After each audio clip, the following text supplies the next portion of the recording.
Welcome to PR Like a Boss, the podcast where we get the inside scoop from the industry leaders on PR strategies, media wins, and all the juicy lessons learned along the way. I'm your host, Pats, and today we're diving deep into the world of beauty, blogging, and influencer impact with none other than the fabulous, the radiant Anne-Marie Lodge, aka Ree. Ree is a beauty blogger, influencer, and the founder of Reason Beauty. She's been testing, swatching, and sharing beauty gems from her audience for years, becoming one of the most trusted voices in the industry. So grab your favourite lipstick, settle in. I have a feeling you're going to love this episode. Ree, welcome to the show. Oh, wow, what an intro. Loved it. Thank you. Exciting. So let's take it back to the beginning, shall we? Yeah. What inspired you to start blogging about beauty? Did you ever think this would become your full-time career, or was it more of a passion project that took on a life of its own? It was complete hobby status. So I had no idea what I was doing. I still don't really, which is no news to anyone.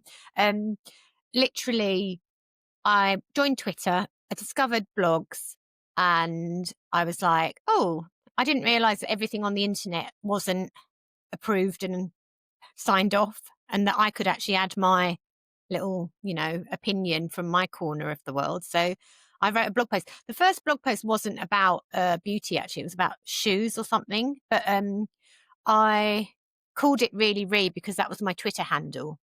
And I called my Twitter handle Really Ree because there wasn't Ree. I've always been called Ree as short for Anne-Marie.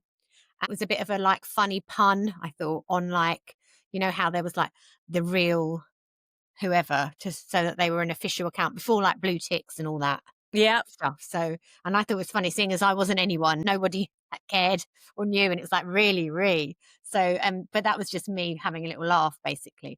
And I regretted it for a long time, because to call that a blog, nobody knew what it meant or what it did, or even when I said it, people were like, pardon, because it's especially because I can't pronounce my R's that well either. So Really Ree is a bit like, blah, blah, blah.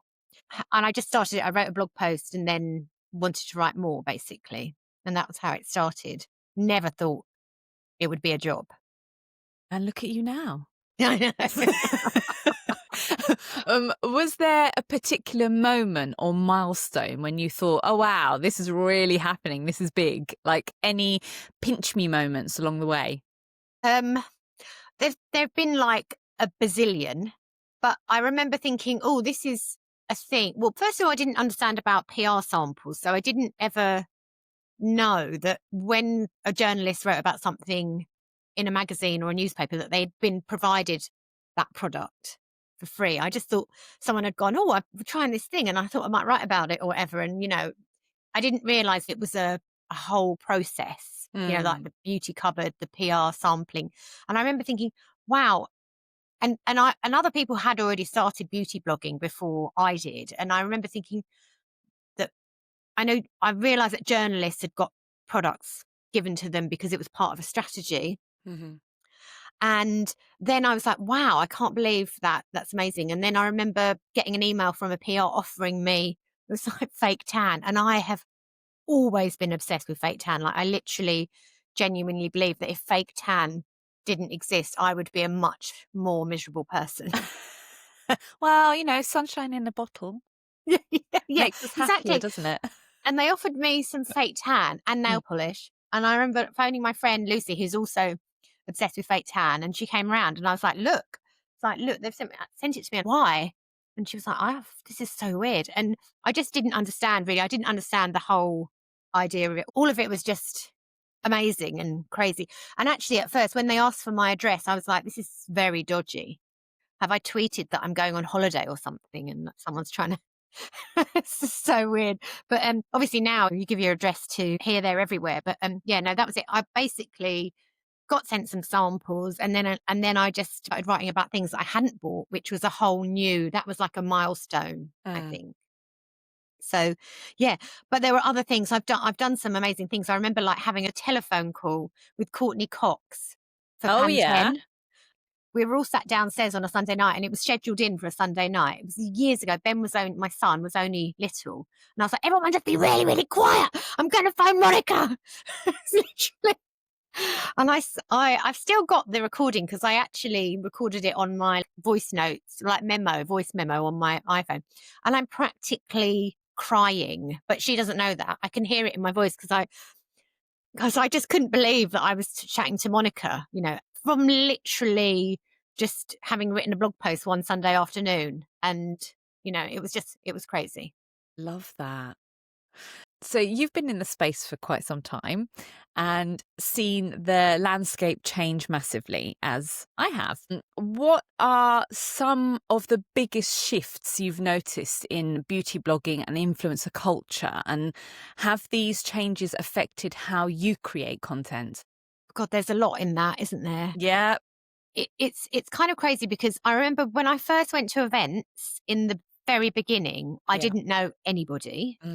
And if there were ever like real journalists there, everyone would be really scared of each other. I didn't realize that beauty journalists were probably scared of us, but I was definitely scared of them. It was just, I didn't even realize it was a similar kind of thing. I just was like, real people doing it. And now I think it's quite similar because there was a time in beauty blogging where everywhere you went, you knew everyone there and everybody knew you. And it was like a little catch up. If someone wasn't there, you'd notice. But whereas now it's because it's on such a larger scale and you don't really know who's going to be where.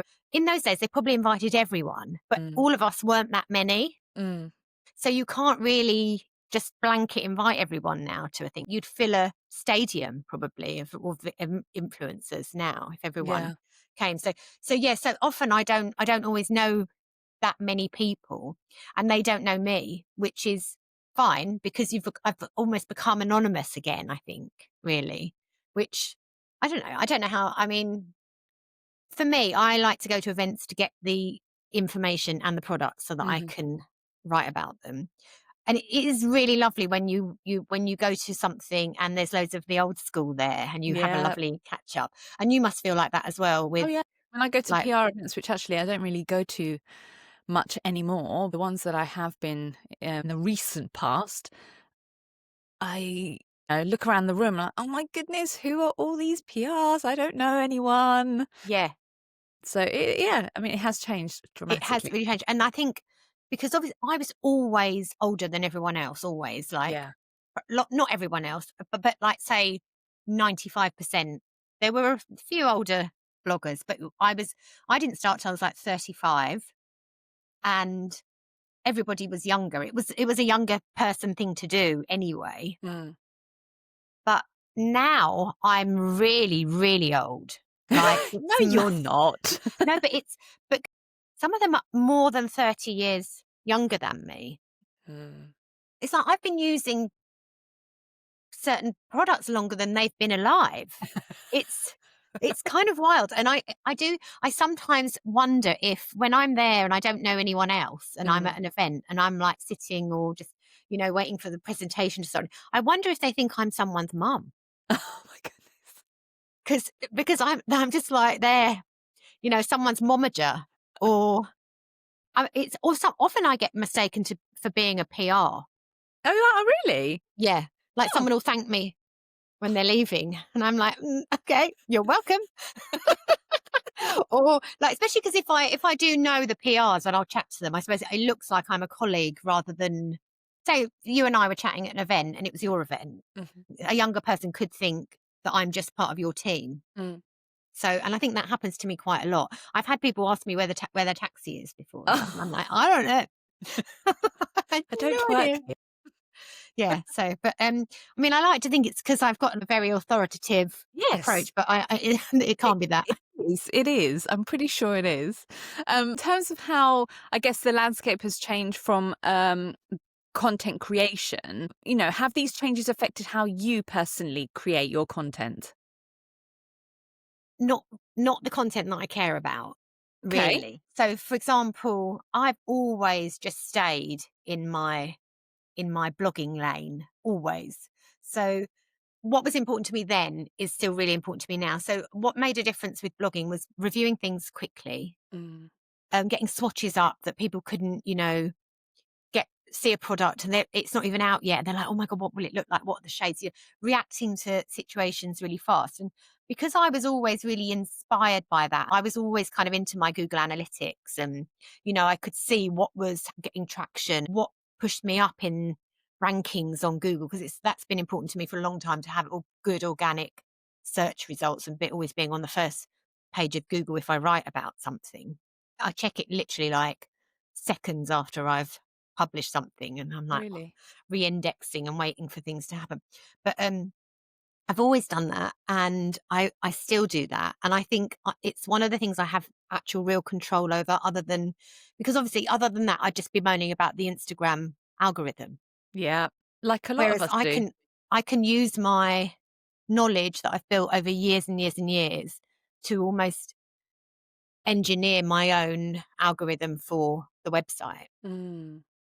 So I've always stuck at that. And also I've stayed in my lane and other people have moved out of it into other lanes. So I can drive as fast as I want in my lane now, or as slow as I want sometimes, because nobody's really racing me for that anymore. Yeah. So, but I still want to be fast. Yeah, Because of I course. actually probably think sometimes when I'm searching something I've written about and I want to see who else is coming up in that, often it's not the bloggers that it was before, but it's like magazines, Mm. like some of these newer, really great sites like, Refinery 29 and all, Byrdie and those kind of, when I say newer, I mean, I sound like a granny, don't I? I am. I've always stuck with that. I know what I can do. I love Instagram. I really enjoy consuming content on Instagram. I mean, you know what it's like. We all struggle, don't we, with just feeling like you're literally shouting into the abyss sometimes. I mean, 100%. and one day you're like, whoa, everyone cares what I think about. And the next day you're literally just one tumbleweed Yeah. And it's like, rolling. what happened? Yeah. What's going on? Yeah, no, it's wild. But with my website, obviously Google changes its algorithms all the time as well. Mm. But I've got more of a relationship with that. And I know what I can do to make Google look at me as a trusted source of information. Yeah. I mean, it sounds pretty dull. It makes it sound really boring. No, it sounds very strategic.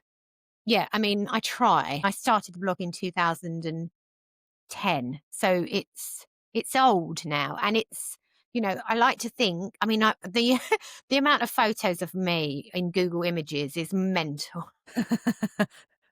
Everyone's going to start searching now. Literally, before photos, like, I mean, considering that when I was at university, I wouldn't leave my room before having a full face of makeup. And the fact that I actually publish photos of myself with no foundation on shocks the younger me massively, because I wouldn't be seen dead. But now it's just part of, like, me, I don't really care about the aesthetic quality of the photos that I'm producing, which is another reason me and Instagram are not like the bestest of pals. But I want it to represent what the product looks like and what it can do. So I don't care really about, like, oh my God, I look terrible in that photo, or, those products are not looking as glam as they could. It's just more like, that's what it looks like. And here it is before, after, that kind of thing. So I just Yeah, think, especially now, because people do shop online so much. they I do. mean, they probably ask TikTok a lot of the questions that they could be asking my website. Like, I've got solid traffic, and I know, I mean, I don't ask TikTok. So, and I'm speaking to people like me, I think, really, in general. So God knows, like, what the volume of traffic going through Google search is now compared to, say, TikTok search. But Yeah. I still see a lot of traffic. So for as long as I do, I'll keep doing what I'm doing. Yeah. Yeah. Look, I think, with all these changes in terms of like social media, I mean, look, you're very, very present on Instagram. Your posts always pop up when I'm scrolling. Thank you. They do. I see that you do a lot of stories as well. Now, with all these changes, short form video, TikTok trends, and I guess the new wave of influencers continuously coming through, how do you stay ahead and continue to grow while staying true to your personal brand? So for me, I think it's about having those good relationships in place and for people to value my take on things enough to allocate that very even more precious sample now Mm. to to me. So that's about keeping in regular conversation with people. Oh, I'm obsessed with newness. I love breaking the newness as well, Mm. or at least having an idea what's coming so I can be ready and reactive. And I love new. I do just really enjoy chatting about new products. I know that my audience is obsessed, and it's fun. So if I can just stay ahead of new launches, I mean, everything changed during lockdown Yeah, because everybody changed the way that they managed samples massively. Like most people now have a warehouse rather than a cupboard in their PR office. that's right. For example, when Victoria Beckham, sorry, did her collaboration with Estee Lauder. Yes. Now, I wasn't on the VIP list for that launch event because I was at that time, it was quite a long time ago, beauty bloggers were being spoken to and listened to, but we weren't at the event where Victoria Beckham turned up. You know, Mhm. that was like the VIP journalist, beauty directors, editors, that kind of thing. As much as I was literally the biggest Spice Girl fan and Victoria was always my favourite because one, we're the same age. And also she was just the chic one. I just wanted to be her. I loved Yeah. her. She was my And, favourite. She still is. but yeah, I mean, she's fabulous. And obviously now in beauty as well, I really resonate with that brand in general. So does my audience, which is great. But so I wasn't invited to that event, but I knew it was coming because just of conversations with the PRs at Lauder. And I was like, is there any way if I sign a NDA, can I get the products? And I don't have to be at the thing where Victoria is, but if I can have the products, I'll swatch them, I'll photograph them, everything will be ready. And when you deem it okay for me to share, I don't, obviously at that point they had embargoes and certain dip press would have had the top tier Yeah. moment of like Exclusive. sharing. Yeah. And I was like, nobody from Vogue is going to get down on the floor and swatch every shade. So I'm happy to have that moment. She was like, yes, but like I can post it to you. And I was like, no, no, no, no, no, I'll come. I literally jumped on the train, went up. They'd left it at reception for me because I think the girl I used to chat to then was in a meeting. I was like, it's fine, just leave it for me. Um, and I picked it up and then I just literally turned around and got back on the train with my bag of products. And there was a card in there and it must have been one of the ones they'd prepped for the event. And it was like, I hope you love my products and this brilliant, amazing collaboration I've done with Estee Lauder. Love, Victoria. And I was literally like, on the train. It was a real moment for me. I actually felt really, really emotional. I mean, I worked as a recruitment consultant who was obsessed with beauty products. To think that I had one of the cards that was created to be a personal message from Victoria Beckham to some esteemed member of the press. I couldn't believe it. And also I was excited. And that collection was Divine. unbelievable. Yeah. So, and it was I've got all the bits upstairs. I still haven't sorted out all my beauty room. So that's why I'm filming where I am now. But it was a real moment. And I still feel like that is what I was Mm. trying to say. Yeah. I went on a little stroll down memory lane, Memory but lane. That's all right. yeah, meeting founders, getting a sneak peek, being trusted enough to know, even it's a global embargo, but I've got the products and they know I'm not going to do anything. I mean, I accidentally broke an embargo once and it was a MAC one. Do you remember MAC used to be really Yeah. like crazy about their embargoes? Yeah. Yeah.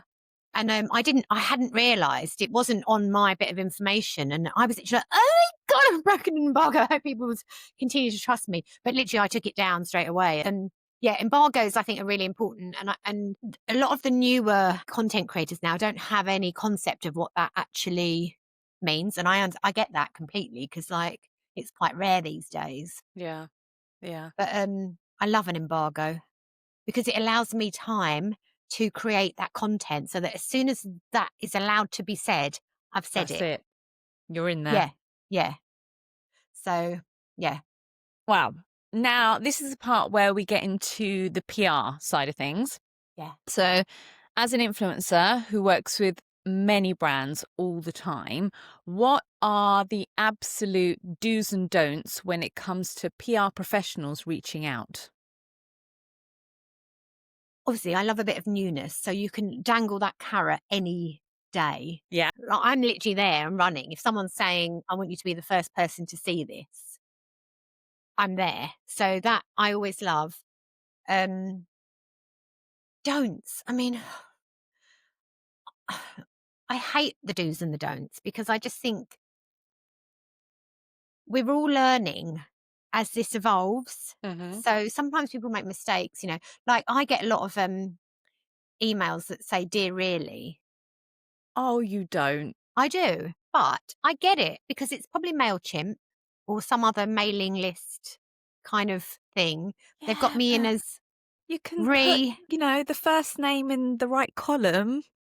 Yeah. But I might be in as Really Re. Yeah, but really Re is the name of your blog. Yes. So I know, but I've stayed in hotels on press trips and the welcome screen on the thing. And it's like, welcome really to the London edition. oh no, I don't like that. I know. See that I can get over that because I just think someone's put me down. I'm on a list, really, really. I'm fine. I'm happy to be really, really. Sometimes I get actually a written comp slip that says Dear Really. And I know that there are some funny old names out there these days that are different and new and fun, good names. But I don't think I know anyone called Really.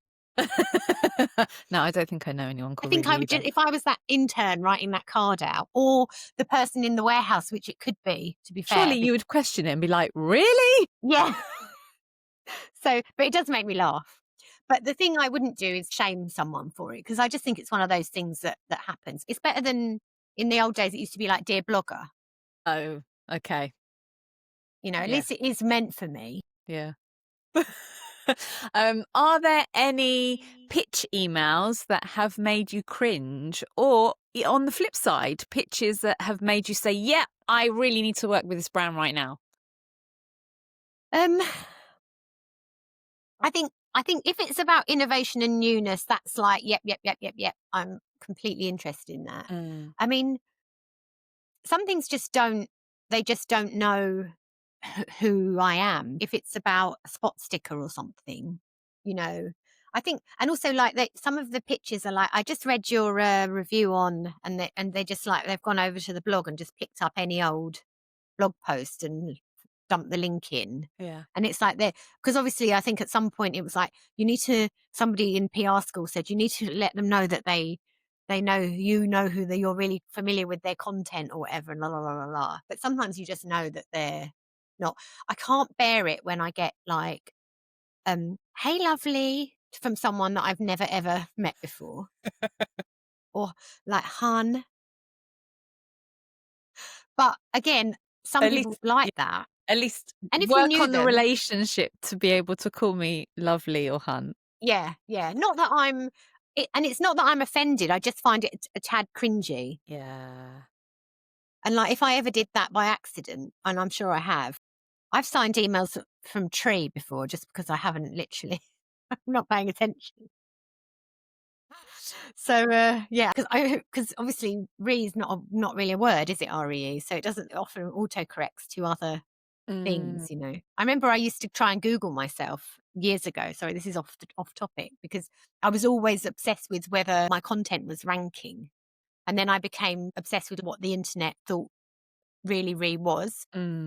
And Google for a long time would say, do you mean, when you do a typo, yeah. And then it and it asks would you say, the do you question, do mean you mean really whatever? free? Yeah.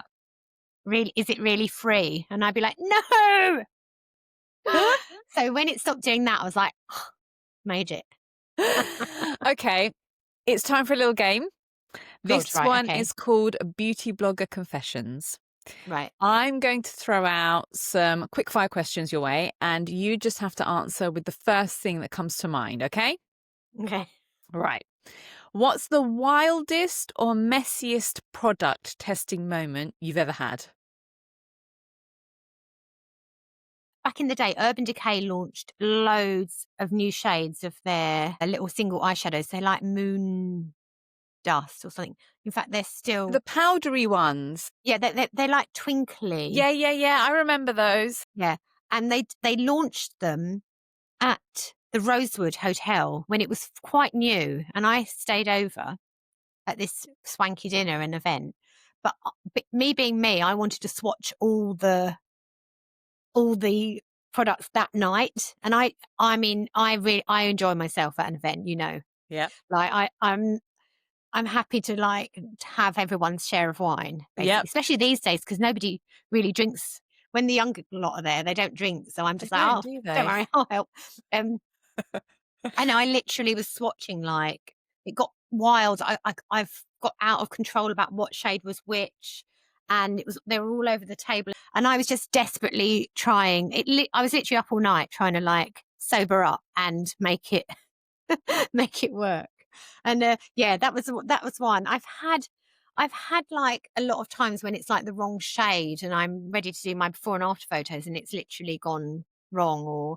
But I'm it's not that wild. I think mine actual normal swatching, just if anyone was watching me, would just be like, oh my God, this is a mess, because I just lay out all my Get in stuff there. and like get down and dirty and just swatch everything. So, and I've always done it like that. But I haven't really had any major disasters. And if I have, I wouldn't ever feature them, Yeah. because if I don't like a product or it doesn't really do anything for me, I just delete it from my mental history. Yeah. Off you go. Yeah, it's just gone. So, because I remember there was a time when people would be like, "Oh, how do you love everything you feature?" And it's like, I do. That that's why I featured it. Okay, so So my next question, I don't know if you're going to answer it now. What's one product you secretly hated, but everyone else seemed to love? Come on, there must be one. I remember that years ago when Nanoblur launched, I and it remember was, Nanoblur. Yeah. yeah, and it was like, I think I did actually write about it because I was so disappointed. And it because I went to the launch and it was, I can't remember. Was it? I don't even know if it was like. Was it Indeed Labs? It was, wasn't It it? was Because Indeed Labs. Yeah. I remember it was when Brandon Truax was with Indeed, Okay. and they launched it at like this Soho bar thing, and they were like, "You're 40 years younger in 10 seconds," or something like that, or 10 years younger in 40 seconds, something anyway. And I used the product completely wrong. Like I was like, whoa, if this is great, then the more I put on, the younger I'm going to look. And it literally did the reverse. It was so drying and cakey. And I realized that it was actually more of you use it with Yeah. discretion rather Where than you like needed to. slap it on. And I Yeah. was like, wow, this has done the opposite. And but everybody was raving about so yeah, no, I didn't keep it a secret. I just I I haven't seen I don't think I've secretly hated anything. I don't know. I mean, I just forget it. I literally, if it's not for me, I just move on. But Yeah. there must be there are some fragrances that are from, like L'Oreal prestige luxe side that I just think, ugh, and everyone's talking about it, and I'm just like, wow, this is Yeah, just but yuck. fragrance is so like super personal, isn't it? And it smells differently on everyone. Yeah, yeah. I like, like more niche brands for perfume, or those real heritage like Guerlain, like the old school, Serge Lutens, all that. Although Victoria Beckham's latest perfume is so good. I I need to I check that really out. I didn't expect to like. I knew I liked her like take on beauty. I didn't expect it, but I love it. It's the Rev 20 something, 2150, Rev Oh, 2150. It's like a dream I'm from going to 10 to look it 10. up. I don't know. I don't know why it's called that. It's so good though. But yeah, no, some perfumes, like, especially when like L'Oreal do like a massive ad campaign and all the influencers are talking about it, and I'm literally just like, "Bleh, I smelt that. It's like Yeah. sugared almonds, love." Yeah. Like, no. Okay, what's the weirdest PR package you've ever received? Oh my God, I've had so many weird ones. Have you? There was a massive phase of just getting sent a cap. I've got so many caps, like one will say hydrated, one's like SPF, one's like, I always think that's a bit odd. But I've had like, I have had like Jägermeister and the shot glasses. I don't know how I got those. Okay. But we drank it. It'd be rude not to. Yeah, I know, exactly. I've had some I am a massive prude. It always surprises people, but I never speak about sex ever. And we're spelling it out. And I've been sent some bits that I'm literally just like, have you? No, just some things related to that area of the hygiene, some gel that's supposed to I'm literally like, don't. Does that go straight in the bin? Writing about, I used to feel cringy about even writing about something as personal as like deodorant. Really? Yeah, I'm just really funny about stuff like that. But deodorant doesn't bother me anymore. But I wouldn't want to speak about the latest vibrator. No, I would die. I would literally die.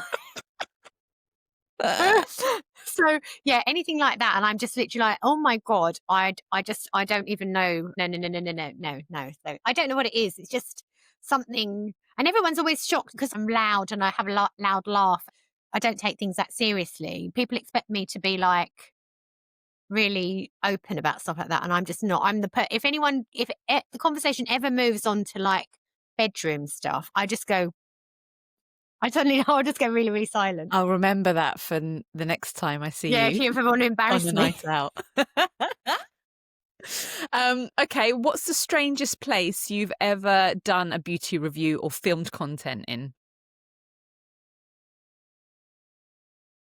Oh my God, I've probably train station is I often, if I'm trying to get something done quickly, I will just sit wherever I am. Especially in the old days when it was quite competitive, and I am quite competitive. So I'd happily just get off the train and sit, not even gone through the barriers, just sit on those, the ones where you wait for your train to come in when you're leaving there. And I'll just do a quick swatch and, not really that much recently. But I've probably written a blog post anywhere you could. I've written them in the car, while I'm waiting for my son from school, just connecting on the, it's just, I don't know. I mean, there's nothing really jazzy about that. I mean, I've created content in the most amazing places as well, when I used to go on loads of amazing trips, and, it's kind of wild, but I was never that kind of influencer that managed to make those stunning videos that showed the trip off. I was downstairs in my room swatching or trying more about the product. Yeah.